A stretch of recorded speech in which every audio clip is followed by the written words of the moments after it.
বিএনপির মহাসচিব মির্জা ফখরুল ইসলাম আলমগীর বলেছেন, আমরা সব সময় বলে আসছি আলোচনার মধ্য দিয়ে, ঐক্যের মধ্য দিয়ে নতুন বাংলাদেশ তৈরি করতে চাই।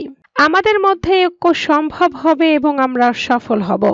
অন্তর্বর্তী সরকারের প্রধান উপদেষ্টা অধ্যাপক মোহাম্মদ ইউনূসের সঙ্গে আগামী ১৬ এপ্রিল বিএনপির বৈঠক ও নির্বাচনের রোডম্যাপ প্রসঙ্গে তিনি কথা বলেন।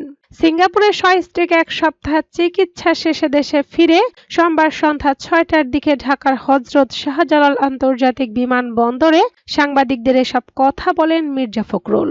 এ সময় মির্জা ফখরুল বলেন, গোটা জাতি আশা করছে যে বাংলা ১৪৩২ সাল দেশের জন্য একটি নতুন দিগন্ত নিয়ে আসবে। বাংলাদেশের প্রতিটি মানুষের হৃদয় উদ্ভাসিত হবে নতুন সম্ভাবনার আনন্দে, এটাই আমরা প্রত্যাশা করি। আমরা মনে করি অতীতের সব ধুলাবালি জঞ্জাল উড়িয়ে দিয়ে এই বৈশাখ সমৃদ্ধ নতুন বাংলাদেশ সৃষ্টি করবে। ডিসেম্বরে নির্বাচন প্রশ্নে মির্জা ফখরুল বলেন, এ সমস্যারও সমাধান হবে। এদিকে ভারতের সংসদে পাশ হওয়া বিতর্কিত ওয়াকফ বিল ২০২৫ বাতিল ও ভারত জুড়ে অব্যাহত মুসলিম নিধনের প্রতিবাদে গণমিছিলের আয়োজন করা হয়েছে।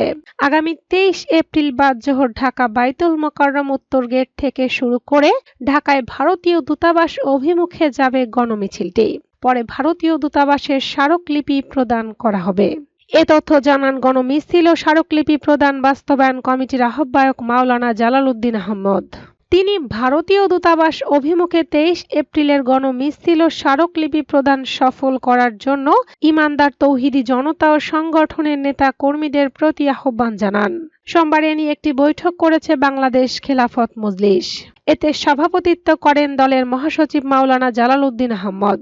বৈঠকে ব্যাপক পরিকল্পনা গ্রহণ করা হয়।